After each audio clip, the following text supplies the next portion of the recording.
So I want you to think about for a moment, maybe the most breathtaking place that you've ever seen, you've ever experienced live. You've gone and visited somewhere that just a picture could never do it justice, or maybe it was like a bucket list kind of situation and you finally went and gone and visited and it just blew you away. For me, I've gotten to see a few things. One of the benefits of my parents being from a different country is I've gotten to travel a decent amount. But for me, one of the things that immediately comes to mind is in college when I got to visit the Great Wall of China. It was, I don't know if anyone's ever been to the Great Wall of China. It was unbelievable. I was in college and a group of us went from our church and it was unlike anything I'd ever seen before. I mean, to think that they built this on this hilly terrain and you can get to certain vantage points where you can just see for miles. And I wanted to show y'all a picture of myself there, but it was before everyone had an iPhone. I think I had a digital camera. I don't even know where those pictures are, okay? They're in some file somewhere on some hard drive, but it was unbelievable. It was beautiful. You can see different countries. I mean, it's really amazing. Did you know, I just recently found out, you can leave a Google review about the Great Wall of China? Did you know this? You can give it a star rating from 1 to 5 stars. Do you know this? I thought if you were one of the 7 wonders of the world, you get exempted from that. But if you go to Google reviews, and don't do it now, do it after, okay? Take my word for it. The Great Wall of China currently has 4.3 stars. Context, the Chick-fil-A closest to my house has 4.4. If you are one of the 7 wonders of the world, you should get an automatic 6 stars out of 5. I mean, what else do you need to be? And what's even funnier and crazier, there's a couple of the reviews that you can find if you scroll long enough through the thousands about the Great Wall of China. Okay, I want to give you a couple. These are real reviews from people about the Great Wall of China. Here's one Google reviewer. Not very tall or big, just saying, I kind of liked it, sort of. I want to know where this person grew up vacationing. Do you know what I mean? What are you used to seeing? Or this one, I got one more. And this one, I didn't make these up. I'm not that witty. These are real. And it gets worse, okay? This review is so crazy, I broke it up into 3 parts, okay? I say he because I assume it's a guy, okay? I don't see the hype in this place. It's really run down and old. I'm not sure, again, what you were expecting, sir. But he goes on. Why wouldn't you update something like this? I don't know, because it's not functional anymore, you know? And then, I'm not making this up, y'all. No USB plug-in or outlets anywhere?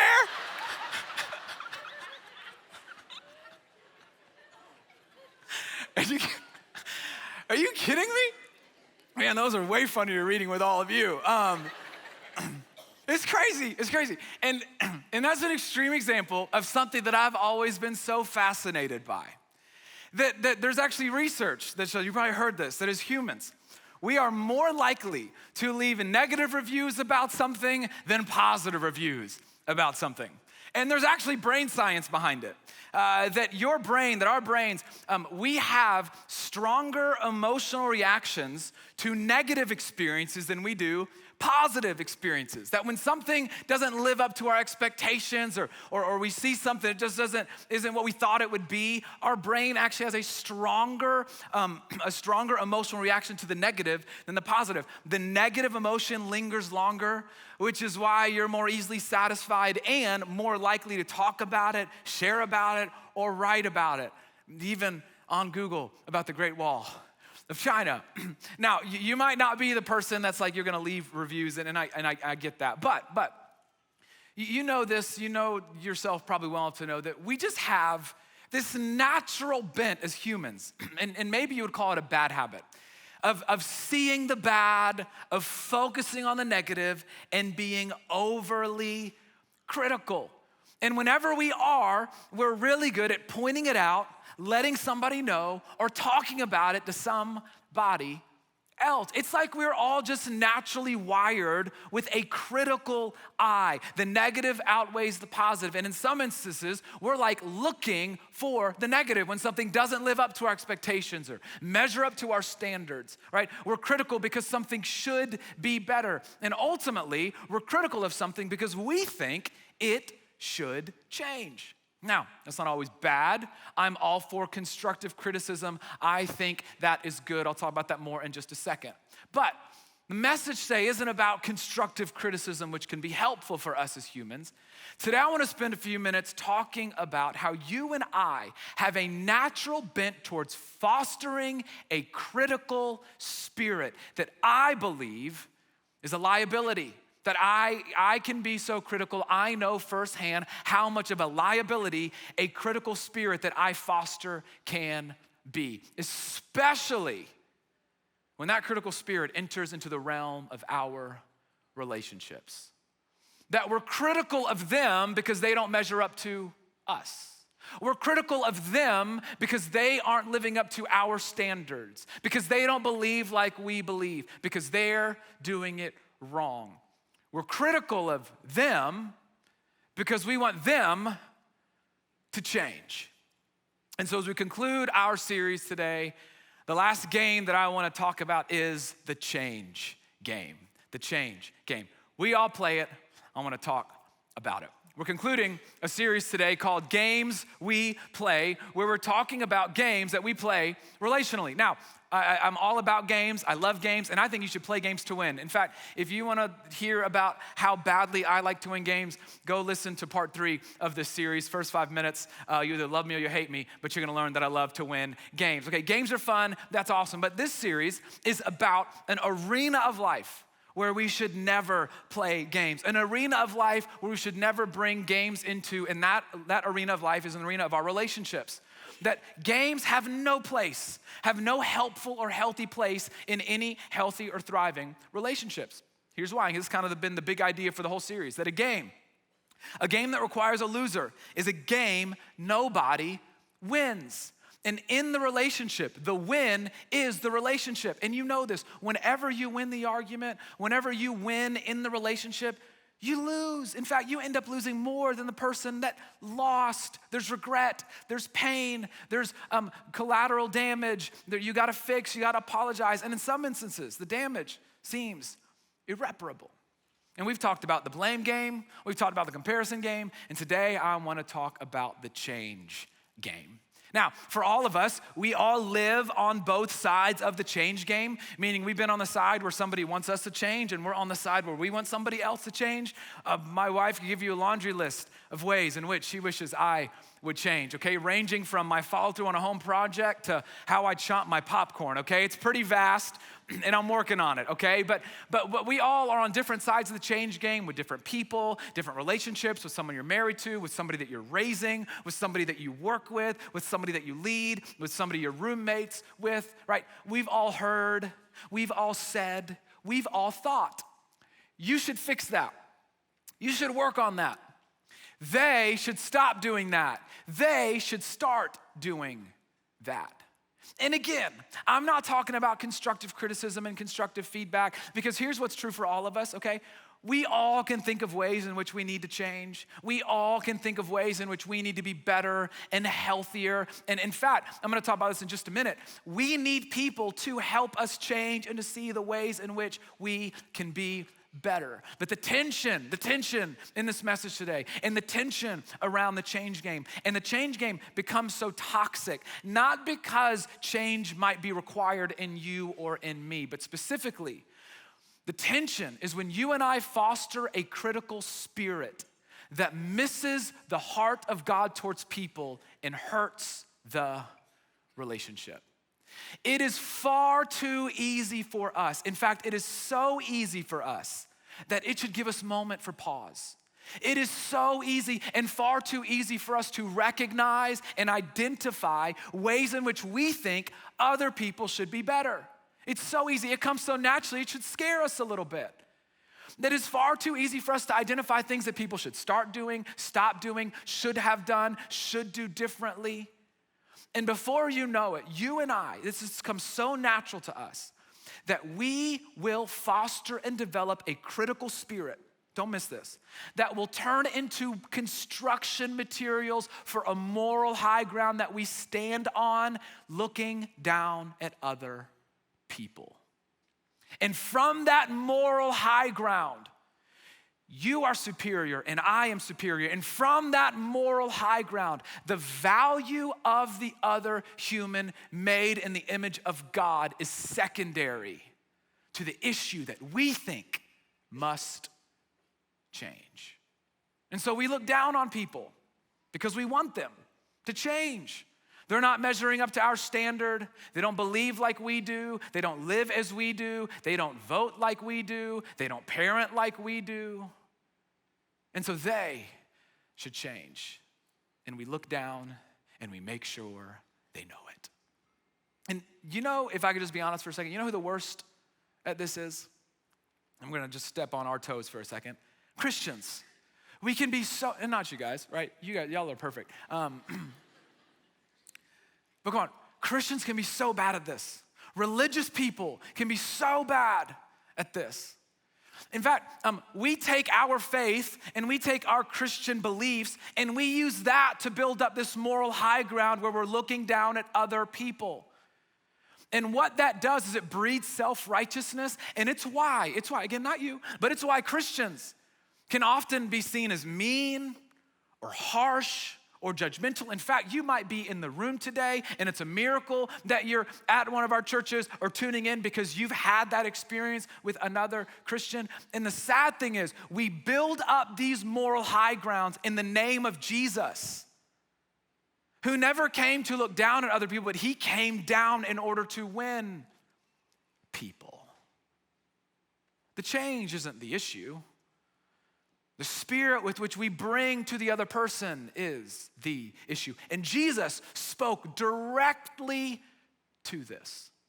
But in his most famous sermon that we have recorded, the Sermon on the Mount, and it's in Matthew 5, 6, and 7.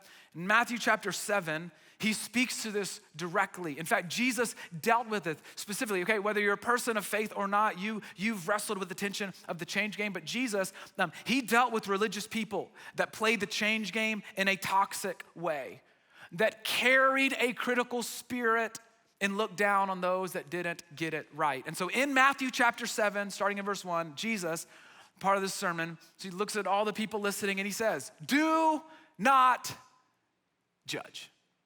Do not judge. Now, this verse tends to be very often misunderstood, okay? If you've been a Christian long enough, you've told someone, don't judge me, okay? We've done that, we've been there. What Jesus is and isn't saying here is really, really important. Here's what he's not saying with this word. This is a very specific word. He's not saying that we should never talk about what's right or what's wrong.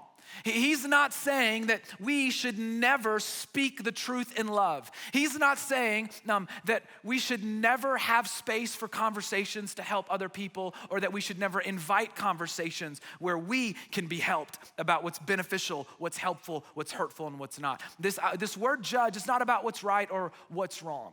This word specifically, the word judge, it specifically is relating to an attitude of superiority when we criticize faults, jump on other people's failures, and condemn other people without a loving concern for them as human beings.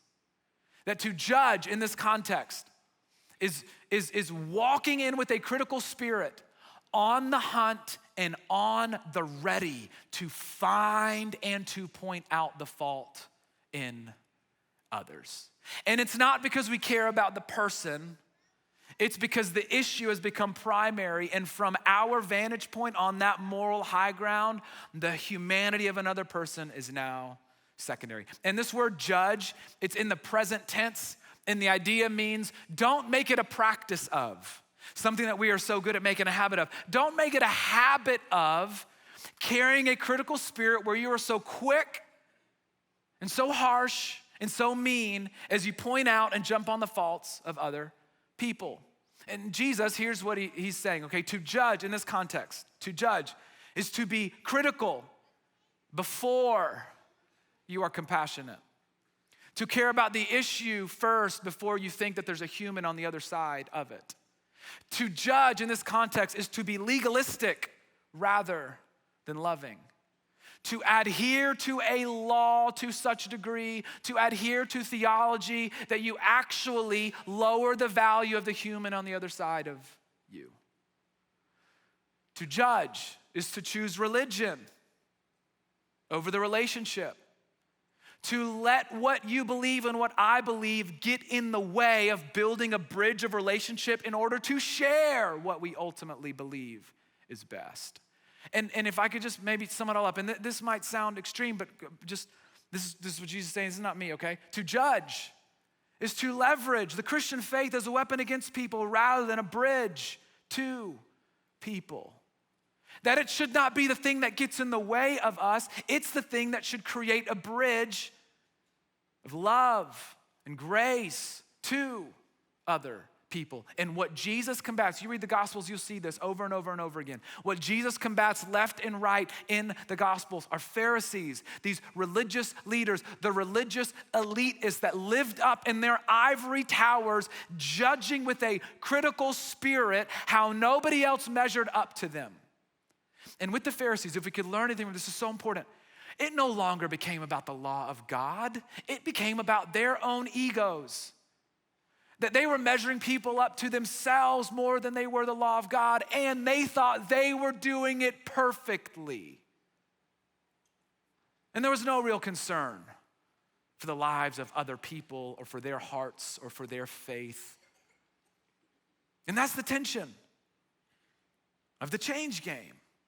And Jesus says, no, do not judge. Again, it's not about what's right or wrong, and the issue isn't the change.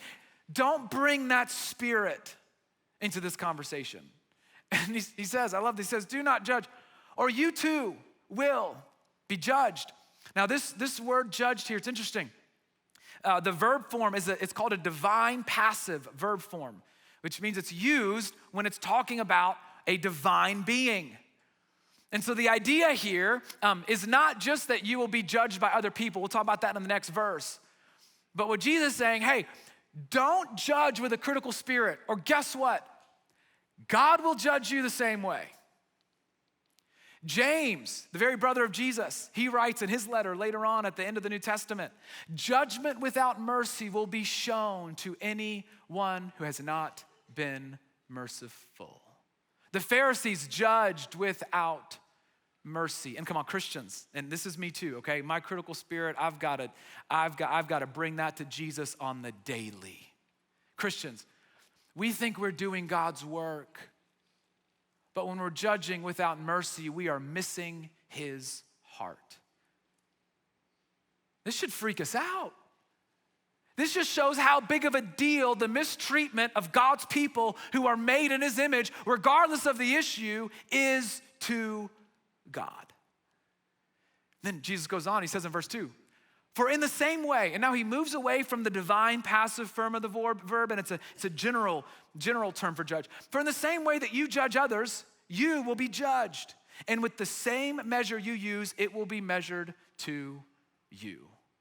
Whether it's God or people, I think it's probably a combination of both. How you judge others, you'll be judged by the same standard. How you judge others, you'll be judged by the same measure. So let me just ask you a question. How do you want to be judged? When, not if. When, all of us. When the time comes for somebody to call us out or to call me out. When the time comes for somebody to hold you or me accountable, to challenge us, right? To tell us how we can be different or ways in which we are doing it wrong, ways in which we can be better followers of Jesus. When the time comes for that moment to happen, and it is necessary, how do you want that conversation to go? Do you want that feedback laced with a judgmental attitude where they're up here, you're looking up and you feel less than? Or do you want it to be brought to you in love, mercifully? Do you want that person coming to you because they care about the issue or because they care about you and that's why they care about the issue? Do you want that person coming in yelling from the ivory tower or in humility? I don't know about you, but I tell you how I want to be judged. I want that person to come to me in love, mercifully because they care about me. And just a few verses later, as Jesus ends this section, I'm gonna jump ahead for just a second, maybe kind of like his big summary, bottom line of this whole sermon. He says it in verse 12. We're gonna jump down 10 verses, kind of concluding this section. He says, so in everything, do to others what you would have them do to you. For this sums up the law in the prophets, right? The golden rule, in context, kind of bringing it all together. Judge unto others as you wish to judge unto you. In other words, I want you to judge others the way that you would want them to judge you. Bring issues and things to others in a way that you would want it to be done to you. With grace, with love, caring about you. And then Jesus, he uses this imagery to just show us how toxic this is, okay? If you've grown up in church, you've heard this. He goes on in verse 3, right? Sermon could have been done right there, but he says this in verse 3. Why do you look at the speck of sawdust in your brother's eye and pay no attention to the plank in your own eye? A speck is a small piece of wood or chaff, sawdust. A plank. It is a large piece of building material. Okay, this is not your standard 2x4 in the Greek. This is like a load-bearing beam used to structurally support a house.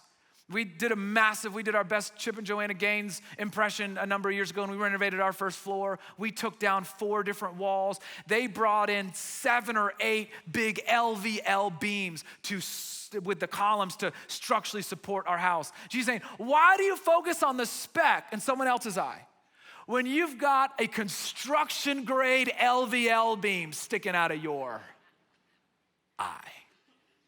And Jesus here is using rabbinic hyperbole to drive home his point. Why do you focus on the flaw in somebody else, conveniently ignoring, not even noticing or being aware of the plank in your own eye? And the point of Jesus here is not degree of sin. He's not saying the speck is less of a sin than the plank and the plank is a bigger sin. It's not about the degree of sin. The hyperbole is meant to communicate this, that our tendency to fail to see our shortcoming as we judge other people is a bigger deal to God than the speck that we see in somebody else's eye. And do you know how we do this? You just be honest, you don't have to just raise your hand, but come on, we do this. It's because we feel like the speck is in our eye and the plank is in their eye. Theirs is the bigger issue. Theirs is the problem. Yeah, I might have but mine's the speck. I mean, it's just bothering me, but they can't even walk. Jesus asked a rhetorical question, but come on, that's why. And then he goes on, he says, well, come on. He says, how? How can you say to your brother, let me take care of that small little speck in your eye, when all the time there is a plank in your own eye? It's actually kind of comical, because the answer is, you can't. How can I be so critical and so condemning and so mean and so abrasive and so reckless with my words, so harsh with what I say, with what I comment, with the fault and shortcomings of somebody else, and I've done no work or have no concern for the plank or the shortcoming or the sin in my life? And then Jesus, he says a word that we hate. Don't get mad at me. I didn't say it. Jesus did. I'm just the messenger. Jesus says, you know what that person is? You hypocrite. You hypocrite. Conveniently ignoring or not noticing our own fault as we point it out in others. Holding other people to a moral standard that we don't even fully adhere to ourselves. Judging other people with a critical spirit, but expecting a gracious spirit if somebody came to us. Jesus says, you hypocrite. And there's kind of two things here that kind of come together that make this so toxic. It's our ignorance and our arrogance. Our ignorance of our own shortcomings and our arrogance that we think we have full knowledge of somebody else's. So, Sammer, you said it was good to help people to change. Does that mean that we should never hold anybody accountable Does that mean that we should never speak the truth in love? Does that mean we should never try to help somebody? Does that mean I have to be perfect before I try to help somebody? No. In fact, look at what Jesus says next. This is so brilliant. Jesus, he was such a brilliant teacher. Look what he says next. He says, you hypocrite. First, there's an order to things. First, take the plank out of your own eye, and then you will be able to see clearly, to remove the speck from your brother's eye. Jesus isn't saying that we should never help our brother or sister or our neighbor with the speck. He's saying that first, take care of the plank in your own eye, which starts with having a full awareness that it is even there to begin with. This is so helpful. We need people in our lives to help us and to correct us and to grow us and to challenge us and to hold us accountable. But Jesus is saying, before you enter into that category, into that territory, make sure you have full awareness of your own shortcomings, okay? 2 images here to kind of drive this home, okay? Here's what Jesus is saying. That we are really, really good at holding up the magnifier. The magnifier is what we use to judge and to evaluate others. And we love holding this thing up, okay? These come with LED lights now. I mean, you can see everything with these things. You can read a book from a mile away. Jesus is saying we should spend a little bit more time walking around with a mirror. This is what we are to use to judge and to evaluate ourselves. And the order matters. The time you spend with each of these matters because it will change your and my motivation with which we approach somebody and the spirit with which we approach somebody whenever there is something that someone needs to change. And we love to hold up the magnifier, don't we? Come on, we love this thing. It feels powerful, right? Sherlock Holmes, Jesus and Sherlock Holmes meet. Like, this is us. We're on the hunt. We're on the ready to find the fault. In fact, for some of us, we love to see the shortcomings and the failures of other people because it's an opportunity to pounce, an opportunity to show that we're right. In fact, not only do we every chance with him or with her or with them, do we jump on the opportunity to find and point out their faults, but we'll even look for them. We'll keep score. We'll remember what they did or what they said, and on the ride home, you are gearing up. Or you're waiting until they get home and you're like at the front door like this, I am ready to go. Do you know why we're so prone to hold up the magnifier?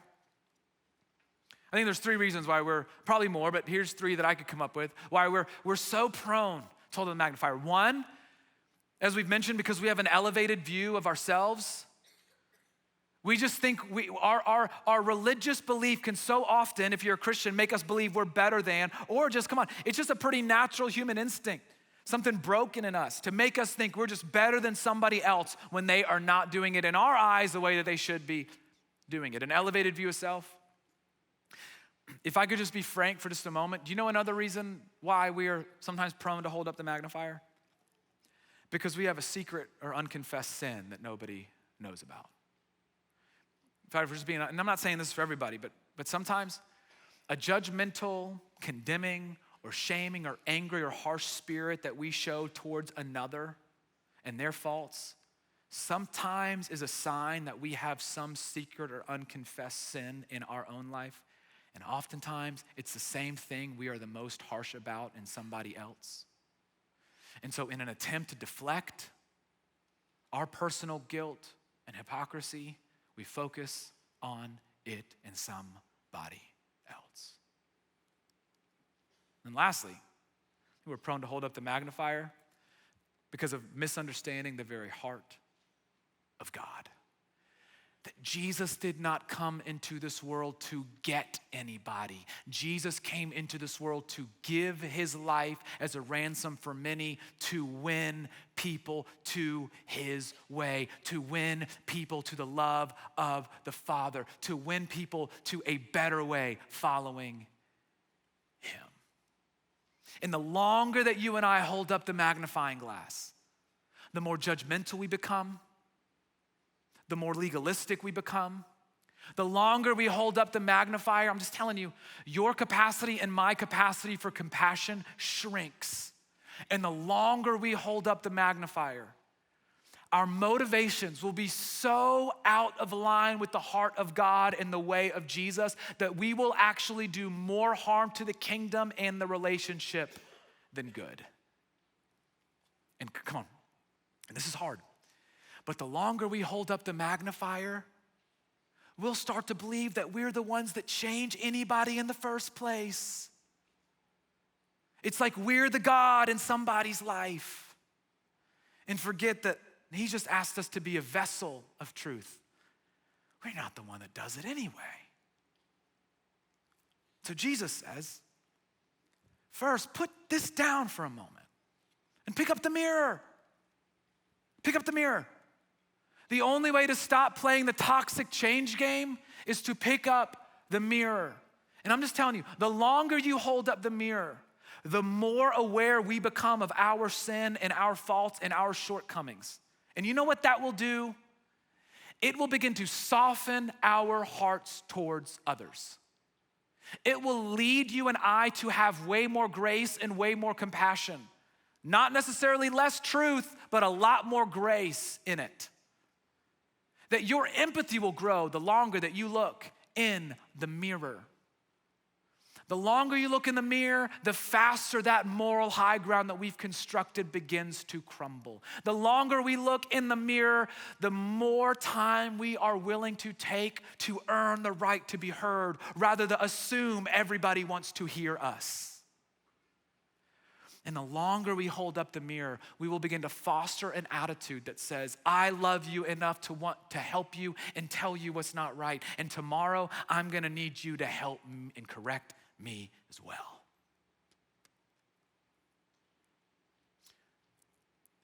The longer we hold up a mirror, the longer we'll buy into this, that our hearts should break for people before our minds judge them. And you only get there when you spend more time with the mirror. So what does it look like practically other than walking around with a mirror like this? What does it look like practically to hold up a mirror? 3 things. I want you to write these down. The first, honest self-examination. Like honestly, asking yourself, spending some time with a journal or on the notes app on your phone or thinking about it on your ride into work. How can I grow? Where can I grow? Like what plank am I ignoring? Is there anything that I have not come to grips with? What changes do I need to make? And I mean unprovoked, just doing this just because it's a good exercise. What sin do I need to confess and bring into the light? God, what are you trying to teach me in this season? Where are you trying to grow me? Number 2, time in the scriptures. This is the best mirror, y'all. The life of Jesus is the best mirror. The character of God is the best mirror. The more time you spend in the scriptures, the more time you spend learning about the character of Jesus and seeing the way that He interacted and learning about the character of God, it will grow your awareness of how much growth you need, how much growth I need, and how short we actually fall of the standard. But the beautiful thing about Jesus is that was never meant to make us feel bad about ourselves. In fact, what it will do, it will grow your gratitude for the grace that you've been given and increase your ability to extend that to those around you. And then lastly, inviting accountability. That's how you hold up the mirror. Inviting means you can't get defensive when. Ask for feedback and listen when you get it. Ask what it's like to be on the other side of you. Hold up the mirror. And this is so important, okay? Here's the point. The more aware I am of what God has yet to do in me, the less judgmental I am about what He has yet to do in you.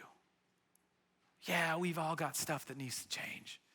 And God's gonna put people in your life to help you see the things that need to change. For me, it's my wife, it's my best friends, it is staff that I work with, it is mentors. I've got people in my life left and right that give me feedback in ways that I could get better and should change. The difference is in the spirit within which we approach people and see people. And the more honest I am with the mirror, the more helpful I can be with the magnifier. That in those moments where we do get an opportunity to speak the truth, to help our neighbor, to be honest with our friend or with our spouse or with our accountability partner, to call out the sin, to call out the fault, to call out what needs to be different. Like God's gonna put you in the path of people where you're gonna help their faith, you're gonna help save their marriage, you're gonna be a big part of what God's gonna do in their life. And if you're gonna be most prepared for that moment because we love people, spend more time with the mirror so we can actually represent Jesus well with the magnifier. Because the good that you and I offer to people in this realm, I believe, hinges upon our full awareness of the goodness and graciousness we've received from God. And we're gonna forget about it, unfortunately, without the mirror. And the more time with the mirror, that is the difference between being helpful and hurtful. More time with the mirror is difference between being constructive and destructive. And it is ultimately the difference between building up and tearing down. So, what do you walk around with most? Come on. Just be honest with yourself. And maybe today this question is more relevant than it has in recent memory. What do you walk around with most? A mirror or a magnifier? Because the truth is, the gospel of Jesus is that we have all fallen short of the standard of God. And he came into this world not to hold up the magnifier in a way of condemnation. He came and he laid his life down. He died on the cross for your sins and for mine, and then he rose again to rescue us from the way of death so we could follow him in the way of life. We didn't earn it, it was all by grace. And for the Christian in the room, that death and resurrection, that gospel of Jesus, it still covers our sin and forgives us today and forever. And there might be some of you in the room or watching, you have been wrongly judged by a Christian. It's a miracle that you're here or you're tuning in, and I just want you to hear, I'm so sorry. I have not got this right every time. I'm so sorry. You've yet to really hear God's heart for you. That Jesus died for you. He gave his life on the cross and he rose again to rescue you from your sin, not to rub your faults in your face.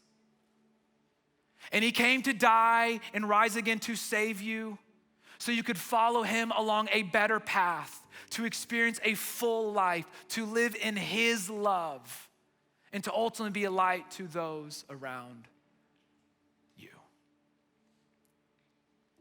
So, we will be the church this world needs us to be. You will be the Jesus follower that your family and your workplace and your schools and your community needs you to be. When we spend more time with the mirror than we do with the magnifier. The gospel of Jesus, come on. It is so good that it deserves for us to get this right. Let me pray for you. Heavenly Father,